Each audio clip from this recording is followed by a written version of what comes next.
시간 성령님이 임하신 줄로 믿습니다. 영광의 영으로 오늘도 임하시고 말씀의 영으로 임하셔서 성령께서 말씀하시는 깊은 감동을 우리 심령으로 온전히 받을 수 있는 옥토밭 되게 하여 주옵소서. 오직 말씀을 사모합니다. 예수님 이름으로 기도 올려나이다. 아멘.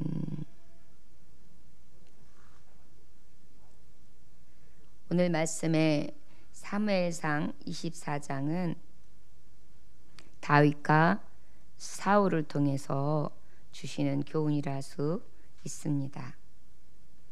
다윗에게 있어서 사울 왕은 아주 큰 의미가 있습니다. 자기가 모시는 주군이고 또한 장인어른이셨고 그리고 또 원수였습니다. 분명히 가장 가까워야 하고 가장 유명한 장수였고 신임받아야 하고 피부치 혈부치의 사위였기 때문에 더 존귀 여김을 받아야 하는데 아니요.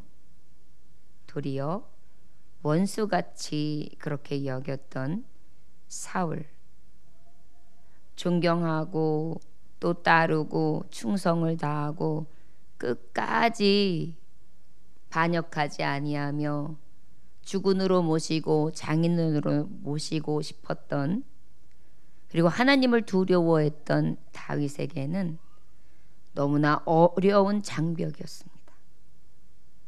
너무나 뛰어넘기에는 힘든 그러한 벽이었습니다. 오늘 말씀은 그럼에도 불구하고 다윗은 상처를 붙잡지 않고 은혜를 붙잡고 사는 너무나 멋진 삶을 보여주고 있습니다. 저와 여러분, 잠시 잠깐 나를 불쾌하기만 해도 우리는 상처를 입지요. 누군가가 나의 가슴을 호벼 파는 이야기를 하거나 나를 비하하는 발언을 하거나 여러 스트레스를 주면은 그가 내게 원수가 되어서 내 가슴 한켠에 자리를 잡으며 안 보고 싶은 사람, 안 만나고 싶은 사람, 안 대하고 싶은 사람, 그리고 심지어는 저주하고 싶은 사람, 아니면 당했으면 하는 고소한 마음이 있는 사람, 그리고 어떻게 두고 보자 하는 마음이 그렇게 움츠리고 도사리는 상처를 붙잡고 있는 사람이 있는가 하면 원수를 도리어 위하여 기도하고 불쌍히 여기고 긍휼히 여기는 하나님의 마음, 하나님의 크고 자비하신 값없이 주신 사랑, 은혜를 붙잡고 살아가는 그런 사람이 있습니다. 저와 여러분, 오늘 원하기는 다윗처럼 상처를 붙잡는 것이 아니라 우리 은혜를 붙잡을 수 있는 삶을 살아갈 수 있기를 주의 이름으로 축원합니다. 그렇다면 다윗이 어떻게 해서 이 사울이 상처를 주는 상처 제족이었는가? 원수 같은 사울로 사실 볼 수밖에 없는가? 어떤 관계였길래 그런가? 가만히 보면 다윗 왕은 2대 왕이었습니다. 사울 왕은 1대 왕이었습니다. 사무엘을 보면 사무엘의 말씀을 보면 사무엘상의 시작이 어떻게 시작되냐면 사무엘에 의해서 기름 부음을 받는 그런 다윗의 장면으로부터 시작하고 기적적으로 골리앗을 무너뜨리는 그러한 광경, 그리고 사울에게 신임을 받아서 군대장이 하루아침에 되고요. 그런데 놀라운 사실은 이런 승전이 잠깐인 채 돌아오는 다윗에게 사람들이 크게 환영을 하지요. 사울이 죽은 자는 천천히요, 다윗이 죽인 자는 만만이로다 하는 여성들의 장화 소리를 듣자마자 사울이 그때부터 불쾌감과 시기와 질투와 불안을 느끼기 시작합니다. 그때부터 죽이기를 몇 번이고 시도하게 되는데, 그럴 때마다 다윗은 위기를 모면하게 되죠. 그 무리들이 환영하고 난 다음에 이튿날부터 사울은 다윗을 죽이려고 해요. 창을 던지죠. 그런데 그때 다윗은 피하고 모면합니다. 그리고 군대장으로 하루아침에 싹 올려놨다가 그 다음에는 천부장으로 내려뜨려요. 지위가 푹 떨어집니다. 이게 뭐예요? 왕의 신임이 떨어졌다라는 것을 만천하에 고하는 거예요. 딸을 아내로 맞는 조건으로 블레셋 사람 100명을 죽이고 목을 가져오도록 했을 때 도리어 다윗은 200명을 죽였죠. 그리고 미갈을 아내로 맡게 됩니다. 그러다 보니까 다윗하고 약속을 지키기보다는 다윗이 더 두려운 존재가 돼요. 요나단과 신하들을 시켜가지고 살인을 명령했지만 도리어 절친이었던 요나단의 보호로 아버지를 설득해서 살아남게 되고요. 사울을 위해서 수금을 타고 악신을 쫓아내는데도 불구하고 또 처음같이 창을 던져 죽이려고 했죠. 그러나 죽이지 못했고 또 미갈의 도움을 받아가지고 창으로 도망가는 참 여러 가지 사울은 몇 번이고 다윗을 죽이려 들었습니다. 모함 정도가 아닙니다. 위상을 떨어뜨리는 정도가 아닙니다. 상처를 주고 자존심을 건드리는 정도가 아닙니다. 생명을 위협하는 거예요. 이때서부터 다윗은 도피 생활이 망명 생활이 본격적으로 시작되는데 여러분 10대 때 받은 기름 부음을 왕의 계승을 약속받았는데 30에 30살의 왕이 돼요. 그러니까 그동안의 도피 생활이 시작되는 것입니다. 10수년을 거쳐서 노프로 피하게 됩니다. 그래가지고 그곳에 갔더니 아히멜렉 제사장이 만나자마자 저를 대접해 주는 거예요. 왜요? 다윗의 신앙을 알거든요. 그리고 골리앗을 넘어뜨리는 것을 너무나 자랑스럽게 여긴 그는 어떻게 해요? 골리앗이 가졌던 칼을 그가 갖고 있다가 다시 다윗에게 선물을 주죠. 그 얘기를 알고 난 다음에 사울이 질투를 해가지고 어떻게 해요? 그 대제사장을 죽여버려요. 그리고 그와 함께 있던 모든 사람들을 죽여버려요. 그래서 또 가드를 피합니다. 가드에서는 어때요? 가드와 아기스왕 앞에서 죽을 것 같으니까 어때요? 침을 질질 흘리면서 목숨을 구명하기 위해서 문을 갖다 득득 긁으면서 미친 척을 하죠. 참 어찌 보면은 너무나 치욕적인 상황까지 갑니다. 적 앞에서 미친 척을 하며 목숨을 구명했으니까 말이죠. 아둘람으로 도망합니다. 그 도망갔을 때에도 어떻게 해요? 환난당한 자들, 원통한 자들 막 이런 사람들 한 400명 가량 돼가지고 이 다윗을 장관으로 세워요. 그리고 모압에 갔다가 유다 땅으로 가지요.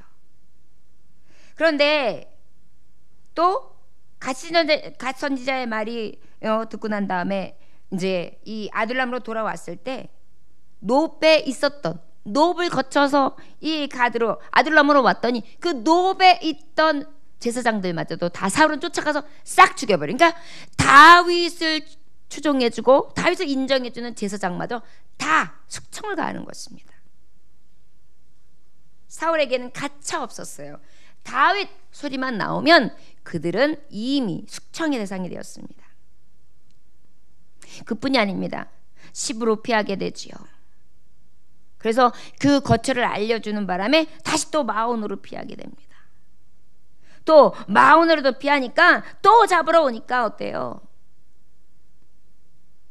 다윗이 피하기 전에 블레셋이 쳐들어왔다는 소식을 들어요. 그러다 보니까 어때요? 사울이 블레셋을 막아야 되니까 일단 그곳으로 가게 됩니다.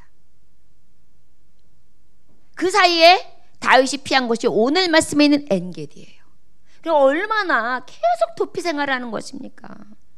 나라 국경 밖, 나라 안, 다시 나라 국경 밖, 나라 안, 그 다음에 이곳 저곳 톡을 너무나 지치고 고나며 아무 이유 없이 아무 잘못한 것 없이 유익을 주고 사랑해주고 위해주고 높여주고 위대한 왕으로서 열심히 충성을 다한 그러한 신하였음에도 불구하고 저는 계속 피신 생활을 한 거예요. 원수 같은 거죠. 사자만 들어도 사실은 소름이 끼쳤을 것입니다. 인간적으로는 말이죠. 그래서 이제 엔게디에 피하게 되는데 사울은 또다시 이제 블레셋 싸움하고 하고 난 다음에 오는데 사람들이 얘기해요. 야, 엔게디라는 곳에 다윗이 지금 숨어 있습니다. 그래? 그래서 군사들 3,000명을 모여라. 그래가지고 다시 엔게디에 있는 굴로 추적해 옵니다. 그런데 사울 왕이 인간이잖아요. 변이 마려웠던 것입니다. 이 생리적인 현상은 어쩔 수가 없어요. 모르죠. 약간 이제 신경성 장염인지는 모르겠지만 급했던 모양이에요. 그래서 이 엔게디 굴로 들어오게 되는데 여기 이 깊은 곳에 누가 있었어요? 다윗 왕이 있었던 거예요. 그랬더니 그 이후에도 이 다윗 왕은 갈멜로 피하게 되고 하길라산에도 피하게 되고 블레셋 지방에도 피하게 되고 계속해서 결국은 쫓기고 쫓기다가 다윗은 사울에게 아무 행동을 하지 않았어요. 그러나 하나님께서 어떻게 해요? 결국은 다윗이 사글락에 있을 때 사울은 블레셋과 싸움에서 그의 세 아들 요나단, 아비나답, 말기수와 함께 길보아산에서 전사하는 모든 패전, 사망 소식을 들어요. 그 이후에 이 장구한 세월, 이 너무나 억울한 세월에 추적받고 도망자의 세월을 보냈던 도피 생활에서 이제 면케되고 왕위에 올라가게 되는 것입니다.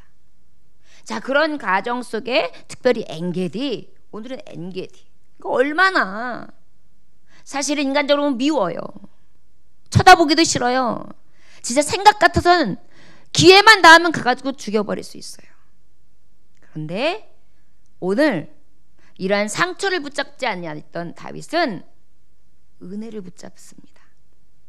우리 함께 1절로부터 3절까지 함께 봉독해 볼까요? 시작. 사울이 블레셋 사람을 쫓다가 돌아오매 어떤 사람이 그에게 말하여 이르되 보소서 다윗이 엔기디 광야에 있더이다 하니 사울이 온 이스라엘에 택한 사람 3,000명을 거느리고 다윗과 그의 사람들을 찾으러 들렴소 바위로 갈새 길가양에 우리의 이른즉 굴이 있는지라 사울이 뒤를 보러 들어가니라. 다윗과 그의 사람들이 그 글 깊은 곳에 있더니 4절부터 7절 봅니다. 다윗의 사람들이 이르되 보소서 여호와께서 당신에게 이르시기를 내가 원수를 내 손에 넘기리니 내 생각에 좋은 대로 그에게 행하라 하시더니 이것이 그날이니이다 하니 다윗이 일어나서 사울의 겉옷자락을 가만히 베니라. 그리한 후에 사울의 옷자락을 뱀으로 말미암아 다윗의 마음이 찔려 자기 사람들에게 이르되 내가 손을 들어 그 다음에 읽어볼까요?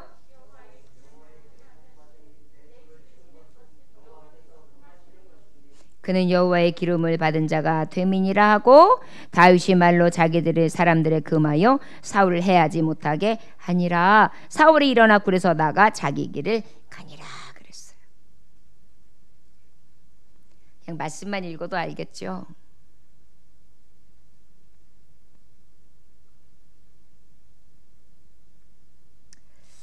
저를 따라 하시기 원합니다. 은혜를 붙잡읍시다.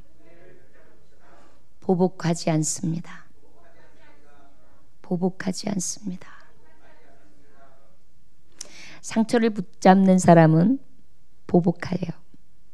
말이 됐든 행동이 됐든 어떤 방법으로든 입으로 뭐 저주를 했든 보복을 하는데요. 은혜를 붙잡은 사람은 보복이 아니에요. 오히려 마음에 찔려 했어요. 기회가 있습니다. 이때가 바로 사울을 칠 기회입니다. 거기에 이미 400명가량의 수하가 있는 거예요. 그러면 왕의 목만 치면 다시 거꾸로 들어가서 왕의 자리를 차지하면 돼요. 거기다 기름 부으심을 받은 상태잖아요. 그런데 보복할 마음이 없어요.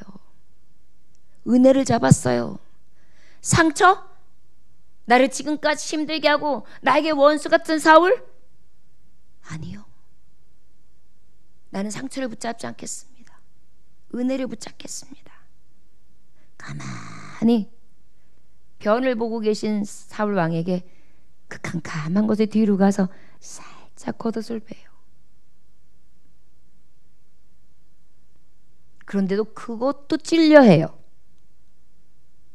이게 뭐예요? 마음만 먹어도 찔려해요. 보복할 마음만 먹어도 찔려해요. 은혜를 붙잡은 사람들이에요. 말로 해한 것도 찔려해요. 생각을 품은 것도 찔려해요. 내가 왜 보복할 마음을 가졌지? 내가 왜 이렇게 악한 마음을 품었지? 내가 왜 이런 생각을 했지? 내가 왜 이런 마음을 품었지? 상처를 붙잡지 아니하고 다윗 왕은 도리어 어때요? 은혜를 붙잡아요. 은혜가 뭐예요? 값없이 받은 사랑이잖아요. 하나님의 사랑은 위대하고 크신데 나같이 허물 많고 죄 많은 나도 용서하셨는데 나는 왜 용서하지 못하고 그 상처를 부여잡고 나는 상처 있다. 나는 상처 있다. 나한테 어떻게 이럴 수가 있어? 나한테 내가 무슨 죄가 있어? 나에게 이럴 수가 있어? 가만히 두지 않을 거야. 어디 두고 보자. 너에게 좋은 일이 있나 두고 보자. 앞으로 두고 보자.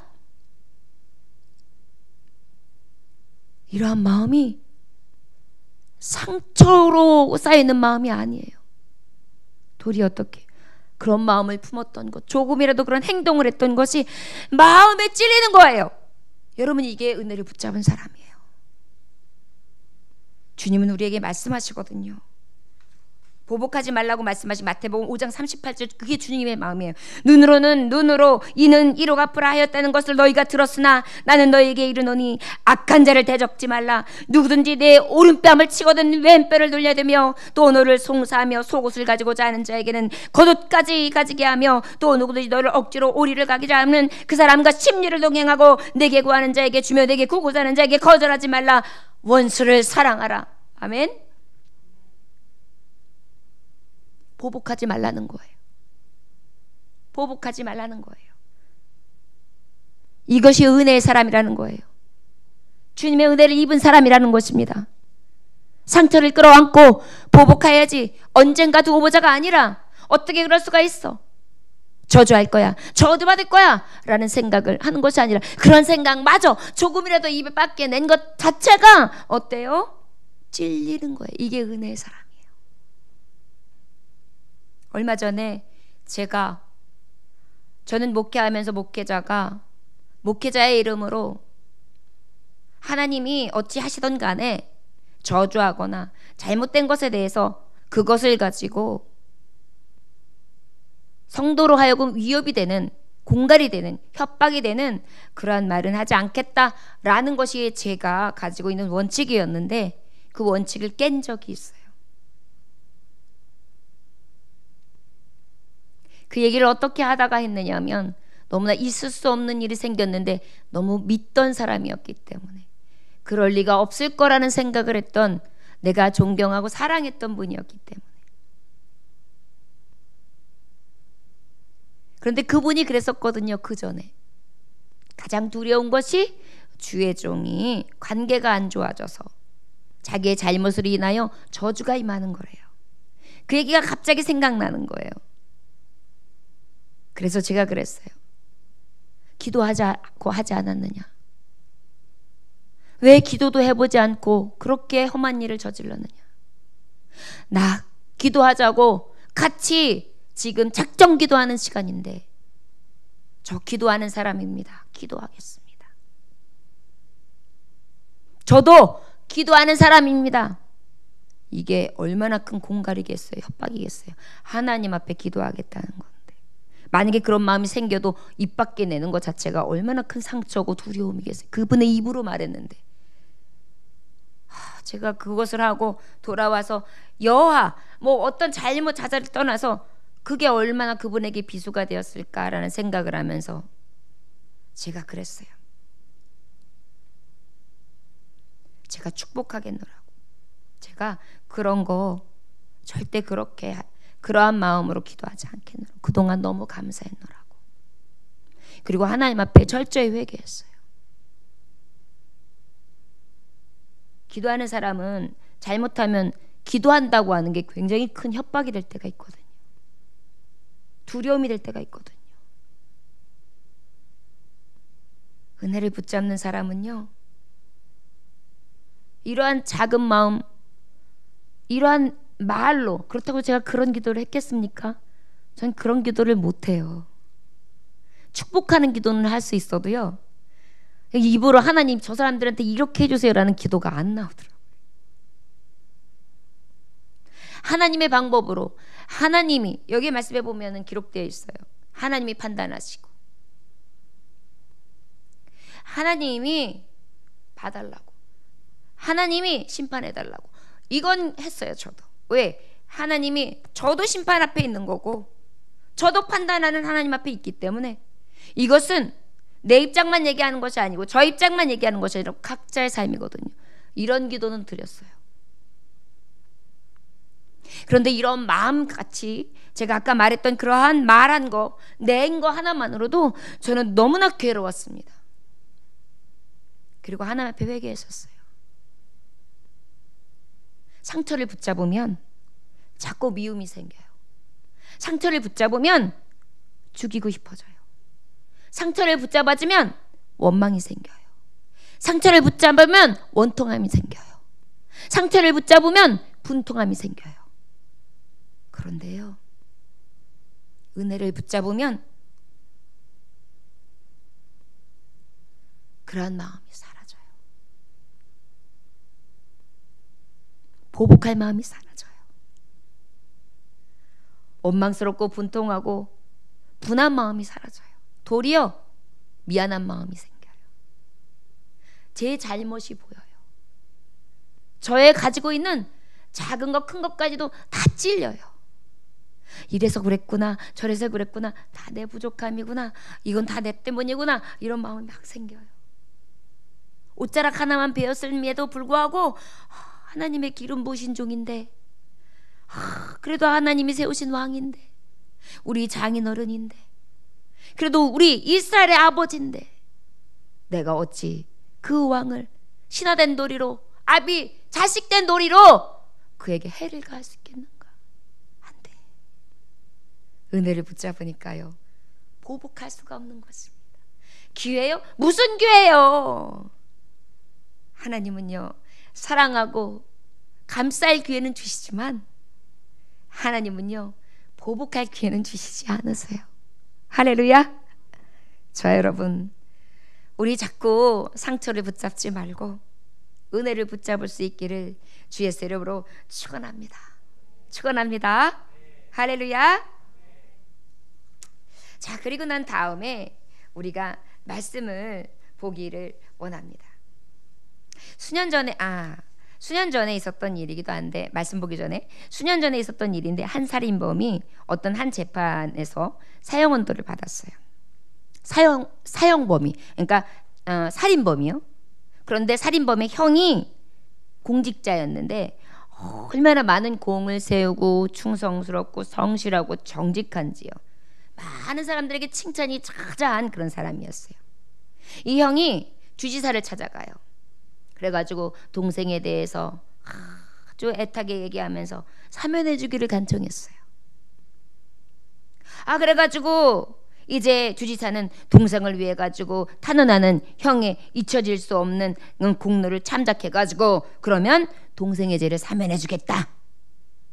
그래서 사면장을 받아가지고 이 형이 안주머니에 탁 넣고 동생을 찾아갑니다. 얼마나 기뻤을까요? 사형 언도를 받은 동생의 사형 언도 어때요? 그것을 사면해 주는 장이니까요. 그래서 동생을 딱 만나요. 동생아, 만약 네가 사면을 받고 살아간다면 너는 뭘 하겠니? 라고 물어봤더니 동생이 안면을 딱 찡그리면서 즉시 대답을 합니다. 만약에 내가 살아서 감방을 나가면, 첫째, 나에게 사형 언도 내린 판사놈을 찾아가 죽일 일이고, 다음에는 내 재판에서 증인에 섰던 놈, 그 놈을 가가지고 총으로 쏴 죽일 거야. 형은 그 자리에서 아무 말도 하지 못하고 일어났습니다. 그리고 형무소문을 나서는 형의 양복 안주머니에서는 주지사로부터 받은 사면장이 그대로 있었습니다. 저와 여러분, 하나님도 우리의 붉은 죄, 우리의 검붉은 죄, 우리의 티, 우리의 주름 잡힌 거, 우리의 수많은 죄에 대해서 사형원들을 사면해 주셨는데 우리는 보복할 마음으로 가득해서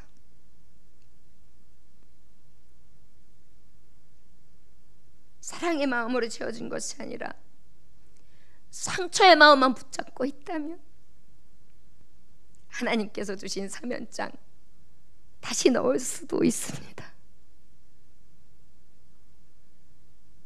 저와 여러분, 직장에서요, 친구에게서요, 아니면 성도들끼리요, 교회에서요, 혹시 이런 상처들이 덕지 여러분들에게 있다면 다윗처럼 이렇게 수십 년간, 아니 평생 삶을 살아가면서 쫓기고 또 쫓기고 지배당하고 이렇게 여러분들의 상처로 투벅이가 돼 있다면, 그럼에도 불구하고 상처를 붙잡는 자가 아니라 오직 은혜를 붙잡은 자, 보복하지 않는 삶이 되시기를 주의 이름으로 축원합니다. 다윗을 통해서 우리의 영혼이 바로 서는 은혜로 살찐 영혼이 될 수 있기를 주의 이름으로 축원합니다. 우리 함께 8절로부터 11절까지 말씀 함께 봉독해 볼까요? 자, 시작.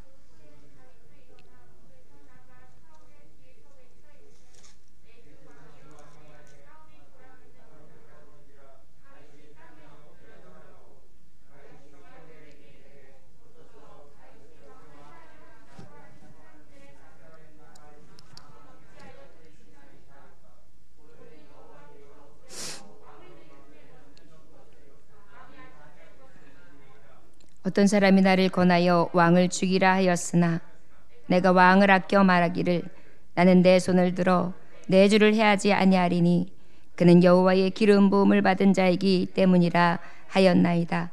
내 아버지여 보소서, 내 손에 있는 왕의 옷자락을 보소서.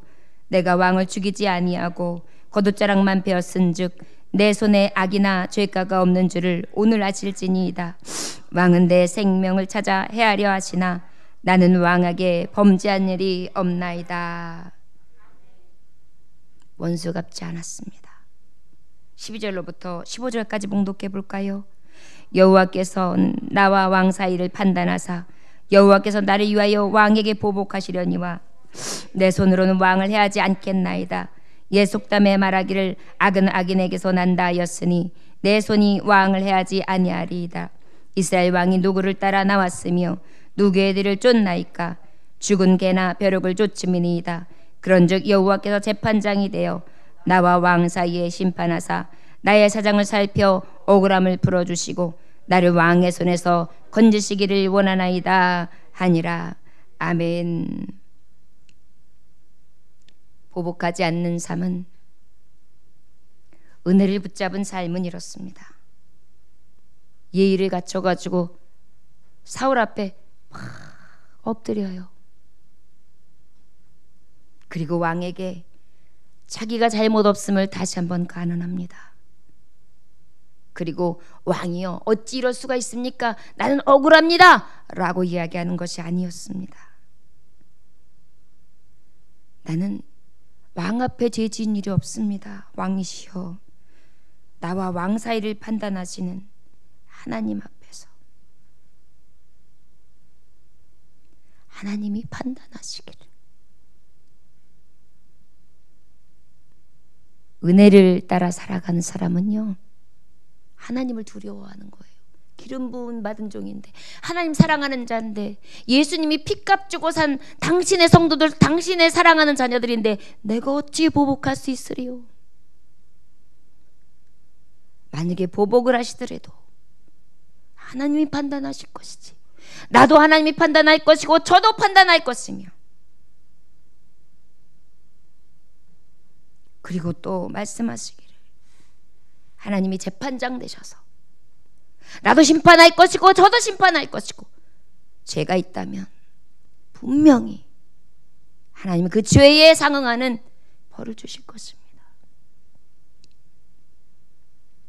맞습니다. 사실 가장 두려운 일이죠. 은혜의 사람은요, 상처를 붙잡지 않고 은혜를 붙잡는 사람은요, 하나님을 먼저 두려워하고요, 모든 심사를 하나님에 맡겨요. 내가 보복하는 게 아니에요. 내가 어찌하는 게 아니에요. 내가 씩씩거리는 게 아니에요. 내 상처를 부여잡고 아파 하는 것이 아니에요. 내 아픔마저도 하나님 치료해 주세요.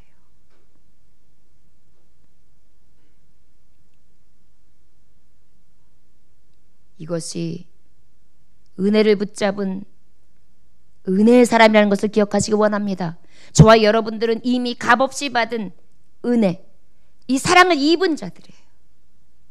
그러면 우리는 은혜의 빛을 따라 살아가는 것이 마땅한 것입니다. 저와 여러분, 죽어 마땅한 우리가 아버지 앞에 사하심을 얻었어요. 용서하지 못할 것이 없습니다. 그렇게 원통하고 분하고 억울할 것도 없습니다. 아버지는 다 알고 계시기 때문이죠. 저와 여러분들에게 상처를 붙잡고 보복할 마음이 있는 것이 아니라, 두고 보자가 아니라 도리어 은혜 안에 하나님 앞에 하나님을 두려워하고 모든 것을 맡길 수 있는, 하나님이 판단하시고 하나님 심판하시는 자라는 것을 더 굳게 믿고 은혜의 빚진 자로 나아갈 삶이 진정한 하나님의 사람이라는 것을, 성령에 사로잡힌 사람이라는 것을, 성신이 떠나지 않는 사람이라는 것을 기억하시기를 주 예수의 이름으로 축원합니다. 그리고 난 다음에 사울의 반응입니다. 우리 16절부터 19절까지 말씀 봉독해 볼까요? 자, 시작. 다윗이 사울에게 이같이 말하기를, 마침에 사울이 이르되 내 아들 다윗아, 이것이 내 목소리냐 하고 소리를 높여 울며 다윗에게 이르세, 나는 너를 학대하되 너는 나를 산대하니 너는 나보다 의롭도다. 내가 나 선대한 것을 오늘 나타냈나니 여호와께서 나를 내 손에 넘기셨으나 내가 나를 죽이지 아니하였도다. 사람이 그의 원수를 만나면 그를 평안히 가게 하겠느냐? 내가 오늘 내게 행한 일로 말미암아 여호와께서 내게 선으로 갚으시기를 원하노라. 보라, 나는 내가 받은 왕이 될 것을 알고 이스라엘 나라가 내 손에 견고히 설 것을 아노니, 그런즉 너는 내 후손을 끊지 아니하며 내 아버지 집에서 내 이름을 멸하지 아니할 것을 이제 여호와의 이름으로 내게 맹세하라 하니라. 아멘. 은혜를 붙잡고 살아가는 사람은 저를 따라하시기 원합니다. 원수를 사랑하는 삶입니다. 원수를 사랑하는 삶입니다. 은혜를 붙잡읍시다. 원수까지 사랑합시다. 주님은 이렇게 교훈해 주십니다. 또 내 이웃을 사랑하고 내 원수를 미워하라 하였다는 것은 너희가 들었다. 나는 너희에게 이르노니 너희 원수를 사랑하며 너희를 핍박하는 자를 위하여 기도하라. 이같이 한즉 하늘에 계신 너희 아버지의 아들이 되리니, 아버지의 아들 딸이 되리니, 이는 하나님이 그 해를 악인과 선인에게 비치게 하시며 비를 의로운 자나 불의한 자에게 내리오심이라. 너희가 너희를 사랑하는 자를 사랑하면 무슨 상이 있으리요? 세리도 이같이 아니하느냐? 또 너희가 너희 형제에게만 무난하면 남보다 더하는 것이 무엇이냐? 이방인도 이같이 하느니라. 그러므로 하늘에 계신 너희 아버지의 온전하신가 같이 너희도 온전하라. 원수를 사랑하는 것이 온전하다고 하시는 것입니다. 상처를 붙잡지 맙시다. 여러분, 지금 사울이 고백하는 것에 다윗의 모습을 우리는 투영해서 볼 수가 있습니다. 우리가 말씀을 보면 알 수 있듯이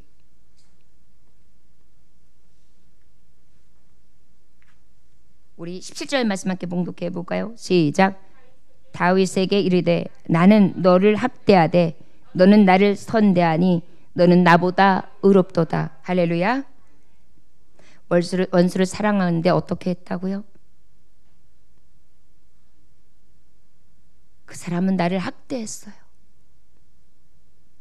나는 온몸이 상처투성이, 온맘이 멍든 핏빛으로 얼룩진 상태예요.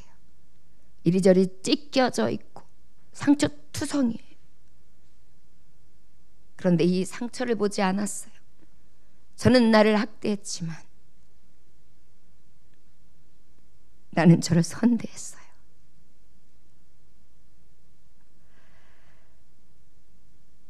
상처를 붙잡지 아니하고 은혜를 붙잡는 사람은 원수를 사랑합니다. 학대했던 상처를 보는 것이 아니라, 학대받았던 상처를 붙잡는 것이 아니라 도리어 나는 선으로 대하는 것입니다. 당신은 나를 죽이려 쫓아다녔지만 나는 당신을 살리려 하고, 당신은 나를 미워하고 이유 없이 핍박하며 공갈하고 나에 대해서 많은 사람들에게 악의적인 말을 도포했지만, 나를 따른 사람들을 이간질하고 모함하며 떨어뜨렸지만, 나는 도리어 당신을 끝까지 존귀히 여기며 악을 선으로 갚습니다. 로마서 12장 17절에서 19절에 보면 아무에게도 악으로 악을 갚지 말고 모든 사람 앞에서 선한 일을 도모하라. 내 사랑하는 자들아, 너희가 친히 원수 갚지 말라. 로마서 12장 19절에 보면 너희가 친히 원수를 갚지 말고 진노하시면 맡기라 기록되었을 때 원수 갚는 것이 내게 있으니 내가 갚으리라. 주께서 말씀하시니라. 로마서 12장 21절 악에게 지지 말고 선으로 악을 이기라. 할렐루야. 이것이 바로 상처를 붙잡고 사는 자가 아니라 은혜를 붙잡고 사는 다윗의 마음입니다. 성령의 사람, 성령이 떠나지 않았던 사람, 하나님 마음에 합한 자의 마음입니다.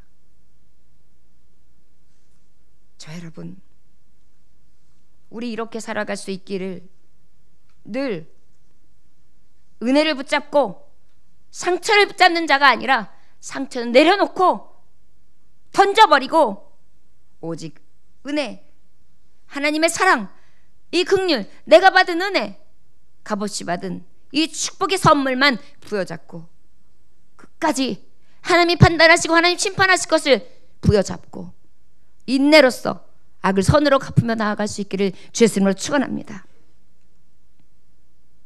마태복음 5장 46절에 보면 너희가 너희를 사랑하는 자를 사랑하면 무슨 상이 있으리요 세리도 이같지 아니하느냐라고 말씀하셨듯이, 레오나르도 크리스피 목사님의 설교집에 십자가 밑에서 라는 제목이 있습니다. 필라델피아에서 발생한 한국 학생 피살 사건이 소개되고 있는데요. 1958년 4월 25일 날 교환학생으로 펜실베니아 대학에서 유학 중이었던 한국인 학생이 편지를 부모님에게, 한국에게 보내는 편지를 붙이러 가다가 불량배를 만나는데 그들에게 이유 없이 몰매를 맞아가지고 사망한 사건이 있습니다. 살인자는 이내 체포되었고 대학가의 높은 여론과 시민의 분노로 그는 사형 언도를 받게 됩니다.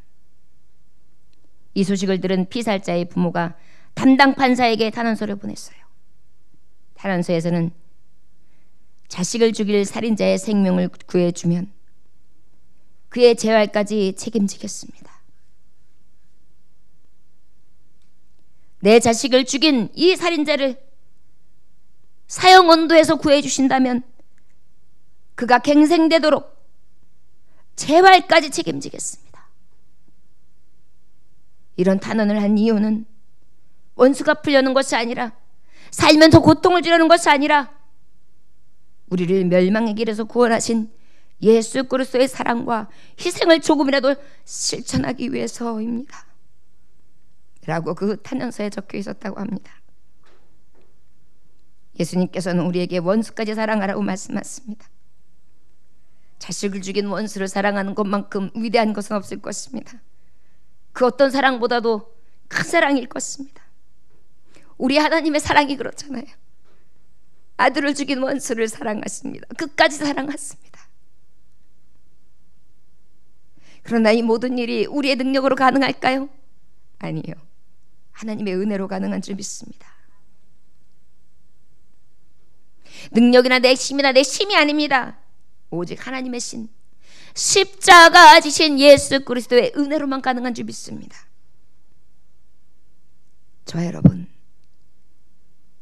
누가복음 6장 27절에서 28절을 보면 너희 듣는 자에게 내가 이르노니 너희 원수를 사랑하며 너희를 미워하는 자를 선대하며 너희를 저주하는 자를 위하여 축복하며 너희를 모욕하는 자를 위하여 기도하라. 이것이 바로 무엇입니까? 원수를 사랑하는 것입니다. 저와 여러분, 모함하는 자, 나에게 저주하는 자, 모욕하는 자, 모욕받았던 거, 모함받았던 거, 나를 힘들게 했던 거, 나에게 어떻게 그럴 수 있어? 라는 억울함이 있었던 모든 내용들에 대해서 상처를 부여잡고 어떻게 그럴 수가 있어? 난 저 사람만 보면 몸소리가 쳐져 라고 생각하면서 이를 바득바득 가는 것이 아니라 도리어 사랑하며 그를 위하여 기도하는 은혜에 붙잡힌 사람들이 되시기를 주의 이름으로 축원합니다. 무정한 이 때를 살아갑니다. 마지막 때를 살아가는 저와 여러분, 큰 교훈이 되시기를 주의 이름으로 축원합니다. 우리 보복하지 말고 원수까지도 사랑하는, 상처를 붙잡는 자가 아니라 오직 은혜를 붙잡는, 은혜에 비친 자답게 은혜에 있는 삶을 살아가는 저와 여러분들 되시기를 주 예수 이름으로 축원합니다. 기도하겠습니다. 하나님 아버지,